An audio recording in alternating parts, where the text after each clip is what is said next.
Normally we talk about success stories here, about Le Mans over victories, about World Championship, about race victories. In fact, today we speak about a program, about a car which is not known to public. And we'd like to introduce it to you, a car which only did 80 kilometers of rollout here at that facility at Weissach on the proving ground, which never turned a racing lap. A car which was originally built for the LMP 900 class, which means 900 kilogram minimum weight, V10 atmospheric engine with a super sound, more than 600 horsepower, and only two drivers originally drove that car back in '99, Bob Wollek and Allan McNish. And now the team of the Porsche Heritage Museum put that car back in racing condition. So let's have a closer look. Come on, guys.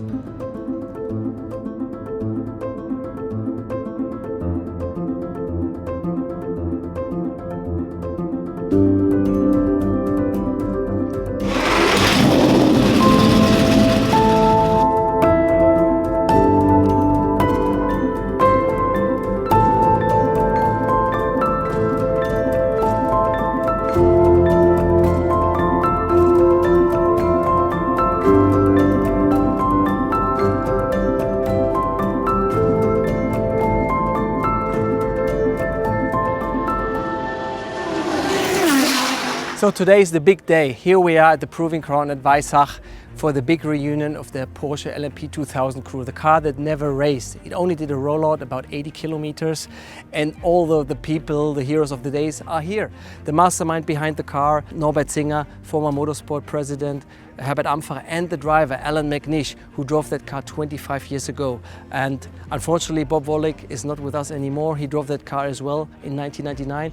But let's see if Allan is ready. I go to see him. Let's go and check it out before he can drive the car.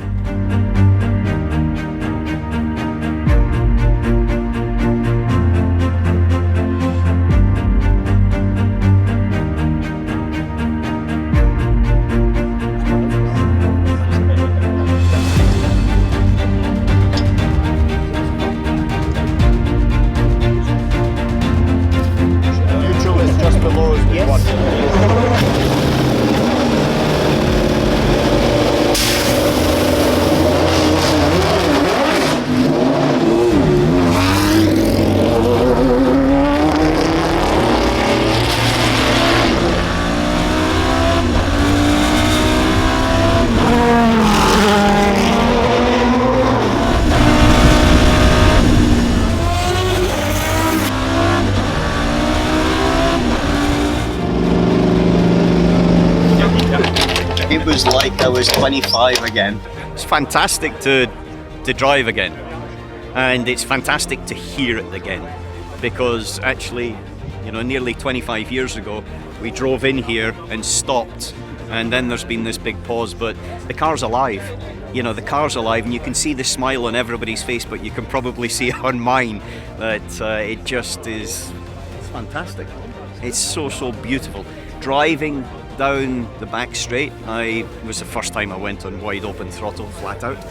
Changed up the gears, and you hear the engine, the noise just opens up above 7,000 revs. It really starts to accelerate, but the noise opens up behind you, and it's a beautiful, beautiful sound.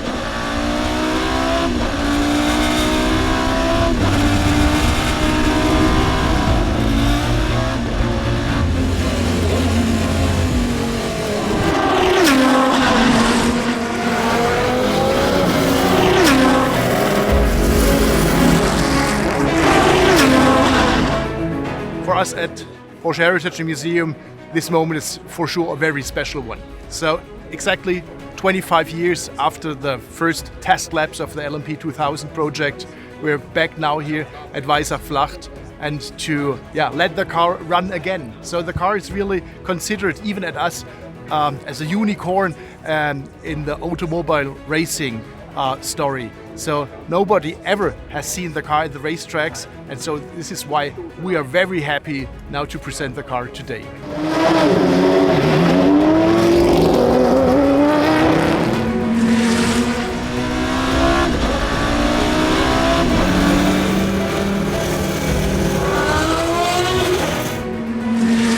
Damals eigentlich muss man sagen, als junger Motoreningenieur war ich in das Ganze involviert.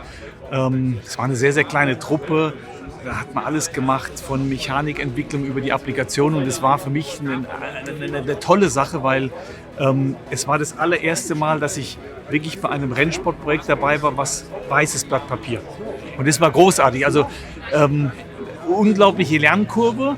Und ja, das waren halt die Anfänge und das war für mich ein Riesenprivileg für Porsche, 98 Le Mans gewonnen, dann arbeiten zu dürfen.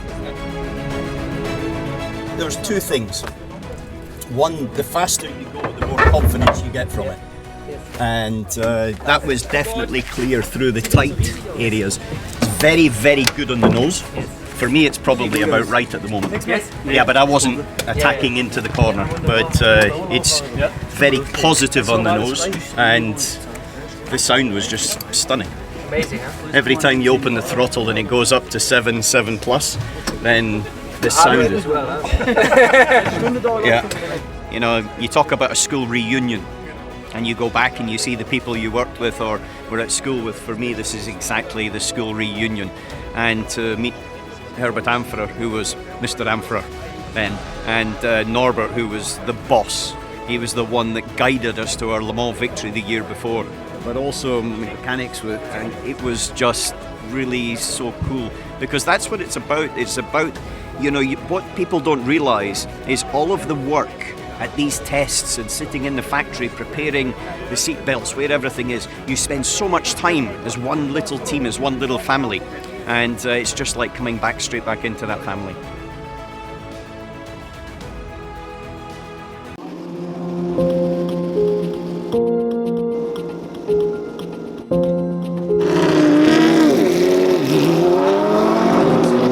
Great to have you here. I mean, you were one of the 2 drivers ever driven that car back in 1999.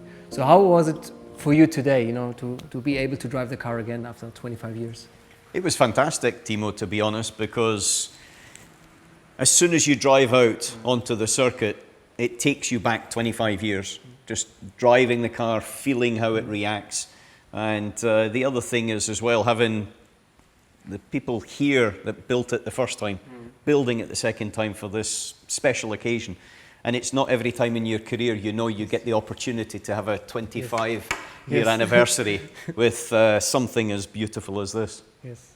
I mean, on a personal note, I was looking up to you guys back then. I could remember the car was standing here in 99. I was just a junior, 18 years old. I was standing in the corner watching, seeing everybody preparing that famous rollout. And I said to myself, I want to be in that car, you know, in the future. I mean, now it took 25 years, you know, to be close to that car. So it's a bit crazy. But can you recall the 3rd of November, 1999? What was your emotions back then driving that car? Because there were ambitions back then, right? Yeah, it's very different to today.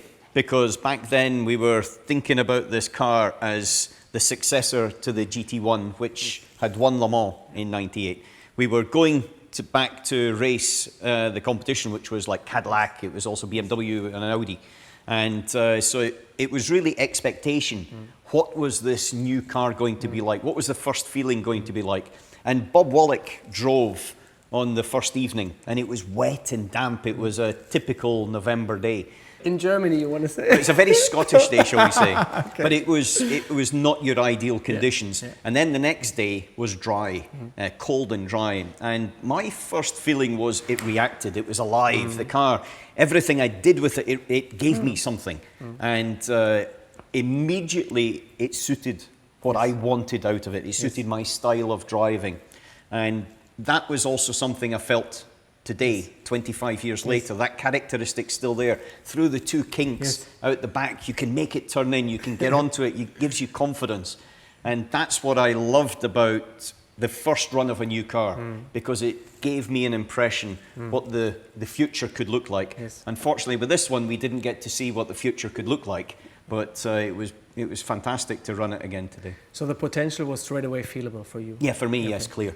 For clear, it was a big step in terms of the feel feedback, but also the pure performance. Yes. It was quicker round here than we had ever done with the GT1. So we knew we had time in the pocket. Yes. The thing we didn't know was what the competition were going to do, but we knew that immediately it had something underneath it.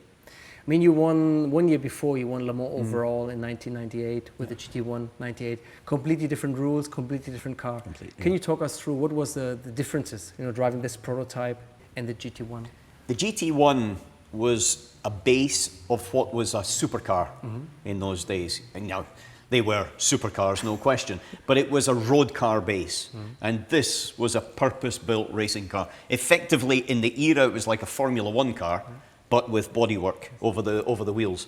The other thing is the GT1, we had a gear lever, and this we had paddle shift. Which was new at the time, Which right? was very new at the time in this category. And because the gearbox was the weak link in Le Mans, and you know, you had quite often teams that were having gearbox issues. So therefore there was a lot of protection, I would say, for the reliability of the gearbox, but this went for performance. The other thing is the GT1 was a closed car. And so you're out in the open, it was more like a single-seater. And that was something that personally I like, because you've got a view, you've got a feel, you've got a sense of everything around you. And it, for me, was pretty cool. It was like going back to your roots as a young driver when you're in a single-seater and exposed. So that was definitely one other factor. But to drive it, there was some keys that, with the prototype, had bigger, wider tyres. And so therefore the tyre gave you more feedback and feel. And the final part was the fact that this had a different aerodynamic concept. The GT1 was for, I would say, efficiency. This was for downforce. It was for cornering speed, and definitely that you could feel immediately as you drive out the pits. What is your impression? Was this reunion feelable for you? What was the emotion today? It was super cool for many reasons, because driving the car was special. There is no question about it. But driving the car and seeing the people that we were so involved with the development of this, to be back, just made it something unique in reality. And to have Bertie, as you mentioned, you know, tightening the belts again, or Jens plugging in, and all of this just, I would say, made me feel like a young racing driver. And that was something that I was so proud to be asked, for one thing. As you mentioned, you know, Bob was the first person to drive this car, and then I followed on at the end of the shakedown. And so even though he's the one person missing, but I've got to say that even though he wasn't here, his spirit was definitely here. There is no question, and you can feel that through the DNA of the car as well. Yes. But I have to say, you knew like 85 or 90% of the track still. And you haven't been driven it for 25 years. I mean, you didn't turn a lap afterwards anymore, right? Yeah, the only problem was I was ready to turn right at one point when the road went left, but thankfully I worked that out. But it came back very, very quickly, because I hadn't driven a racing car for 10 years. Yes. And I was, if I'm very honest with you, I was a little bit nervous. Really? What it was like. Oh, okay. Yeah, my eyes are 10 years older, my reactions are 10 years older. It's like riding a bike. I mean, yeah, I know, but you're one of the famous, you know, most famous sports car drivers in history. You know, all these achievements, and you know. In the history. Yeah, the word is the history. And now we're in the present. And so there was also the point that this is a special car. Yeah. And you want to give it some love and trust and respect, and to make sure that I did everything correctly. And so there was a little bit of, I would say, there was definitely excitement. There was a little bit of nervous anticipation. But all of that went as soon as I switched the speed lane limiter off and then rolled down the hill. And then after that, it was back to, I would say, normal life. Yeah. I've seen your test report with all the points, what to improve. What was your impression, and what was in fact the improvements that you felt? Because reading through it is like so detailed, and at the time in '99, I think this was something maybe not unusual, I don't know, but something outstanding, I think, and it's something what Norbert Singer also mentioned. You know? Well, I was and always have been, I would say, very much putting things down onto paper so that I don't forget. But also so other people don't forget. And I can say, hey, we need to keep pushing this. So I was very focused on that generally in my career. But probably the two things that stood out, and when I read the report, it came back to me, and there was one thing that did not sit in my mind until I drove the car. So the two things that stood out was the car was very reactive on the nose. As soon as I drove it, it turned and it did everything I wanted. The GT1 before was a little bit lazy, it was a bit heavy, whereas this thing was alive. The other thing is that we had a turbo, flat six turbo with the GT1. V10 normally aspirated, the instant throttle response, it barked at you. And so you touch the throttle and there's a response and a reaction. And with the steering and the throttle response, then the car was on its toes. It was like a racehorse, it had the feeling that it just wanted to go. And both of those came straight back to me. The one thing which I had forgotten and made me smile was the first time I came down the straight, wide open throttle, changed fourth gear, fifth gear, and then into sixth. The noise just expands, it explodes. It's like a cacophony of noise just sitting there, and it's beautiful, absolutely beautiful. The sound of that V10 was stunning, absolutely stunning.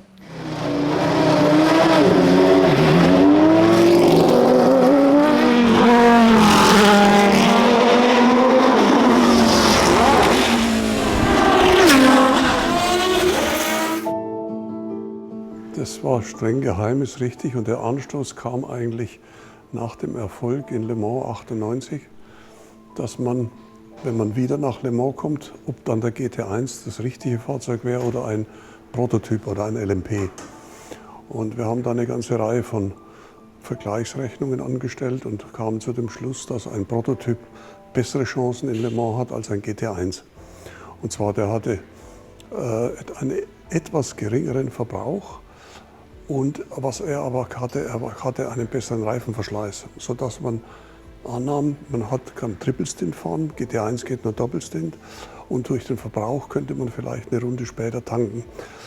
Insofern hat man sich dann entschieden, man will einen LMP machen. Also wenn wir wieder nach Le Mans gehen, sollte man das nicht 1999 tun, sondern sollten das im Jahr 2000 tun. Und so ist das Fahrzeug damals schon LMP, Le Mans Prototyp 2000 getauft und genannt worden. Wir haben ja anders als wie in den Vorjahren auch Motor und Getriebe neu entwickeln müssen.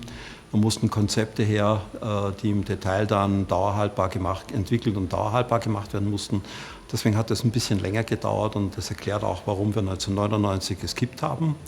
Ja, nun, es war klar, dass man einen offenen macht, weil der von Haus aus mehr Abtrieb hat, weil die Kanzel, die Kuppel zeugt eine Menge Auftrieb. Und es war klar, dass es offen sein muss. Und wir hatten im ersten Anfang ein, sage ich mal, konventionelles Modell gebaut, was wir aber nach einer Woche dann weggestellt haben und diese neue Struktur mit seitlichen Ausblasen von der Luft, die dann zum Teil durch Kühler gehen oder auch sonst frei rausgehen. Das gibt natürlich dann der Aerodynamik viel mehr Abtrieb auf die Vorderachse und auch insgesamt und in Summe war dann, glaube ich, 30% mehr Abtrieb. Allerdings am Anfang hatte der natürlich auch einen deutlich höheren Widerstand. An dem musste man dann heftig arbeiten, weil Le Mans ist ja auch ein Thema mit Widerstand. Porsche war ja, ich glaube 91 in der Formel 1 und hat sich dann zurückgezogen aus diesem Wettbewerb. Und der Motorsport war zu dem Zeitpunkt sehr klein. Wir durften 5 Motoren machen, natürlich nie in der Absicht, in diese Formel 1 zu gehen, aber das war halt damals schon so wie heute, glaube ich, auch noch im Motorenbereich, im Verbrennungsmotorenbereich der höchste Stand der Entwicklung und da durften wir uns dran versuchen. Dann haben wir so einen Motor gebaut und es ging dann so weit, dass wir diese Prototypen auf dem Prüfstand hatten. Sehr abgeschlossen, sehr geheim, sehr still, allerdings sehr laut. In Prüfstand 514 können wir uns gut daran erinnern, da gab es dann einen Motor, der, glaube ich, zum ersten und vielleicht sogar zum letzten Mal 15.000 Umdrehungen gedreht hat auf diesem Motorprüfstand. Wir hätten auch ein bisschen höher drehen können noch, aber der Prüfstand konnte nicht mehr. Und dann ist dieser Motor in so einem kleinen Schuppen hier entflacht, mit all seinen Teilen weggelegt worden, zur Seite gelegt worden. Wir wissen, ein kompaktes Motoraggregat sieht so und so aus, die Leistung die ist so und so. Wir wissen die Zylinderzahl, wir wissen die Zündfolge, wir wissen, wie die richtige Kurbelwelle aussieht. Wir haben damals ja alles gemacht, wie der Nockenwelle anders, wir haben alles vorbereitet gehabt und sauber gemacht. Ich sagte, lass uns dieses Paket doch nehmen und aufbohren. V-Winkel bleibt gleich, Blockhöhe wird ein bisschen größer und so ist aus diesem 3,5 Liter Motor, das war ja Formel 1 zu der Zeit, ein 5,5 Liter Motor Le Mans Motor geworden. Natürlich statt einem Kolbenring 3 Kolbenringe und diese Feinheiten, die man halt braucht im Langstreckensport. Ja, und dann irgendwann im August, glaube ich, wurde das Projekt gestoppt. Und wir waren natürlich aus allen Wolken gefallen, weil wenn Sie intensiv an einem Projekt arbeiten und Le Mans im Visier haben, dann kommt jemand und sagt, es ist vorbei. Ich denke, die Enttäuschung war extrem groß. Ja. Bei mir war sie nicht so groß. Bei mich hat der Wiedeking immer schon, der war damals der Vorstandsvorsitzende, der hat gesagt, Amfrau, glaube ja nicht, dass du wieder nach Le Mans gehst. So im Vorbeigehen. Ne? Ich wusste, dass wir nicht hingehen. Egal. Ich habe gesagt, Chef, lassen Sie uns dieses Auto machen. Wir brauchen das irgendwann. Irgendwann brauchen wir so eine Technologie. Wir brauchen Saugmotoren. Wir können nicht nur mit Turbomotoren im Rennsport rummachen. Und habe gesagt, ja, mach fertig. Aber du gehst nicht nach Le Mans. Aber wir kamen noch eine Gnadenfrist, dass man ein Auto aufbauen darf. Weil es war zu der Zeit, wo das Projekt gestoppt wurde, hatten wir das Chassis noch gar nicht. Das kam dann, ich glaube, ein paar Wochen später. Und dann hat man also das erste Auto aufgebaut und so sind wir dann ziemlich genau vor 25 Jahren hier das erste Mal gerollt. Und das war's dann. Ich war ja damals zu der Zeit, ich war ja Motorsportchef, ich war aber auch immer Motorentwicklungschef. Bis zu diesem Projekt. Da habe ich dann den Kollegen Bernd Rammler dann gehabt, der hat das dann weitergemacht. Aber das ganze Formel-1-Projekt und was da Vorgeschichte war, es war ja eins meiner Babys, das sich über viele Jahre hinweg entwickelt hat. Und so gesehen freue ich mich riesig, ja, dass das jetzt stattfindet. Aber es gibt einen zweiten Grund, warum ich mich riesig freue, dass das heute stattfindet. Nämlich, wenn das wirklich heute fahren sollte, das Auto, ja, dann wird das erste Mal sein, dass ich es fahren sehe. Ich war halt wieder mal auf Dienstreise. Ich war irgendwo. Ich habe einen Anruf gekriegt, die Karre fährt und die Karre fährt gut, aber ich habe es nie fahren sehen.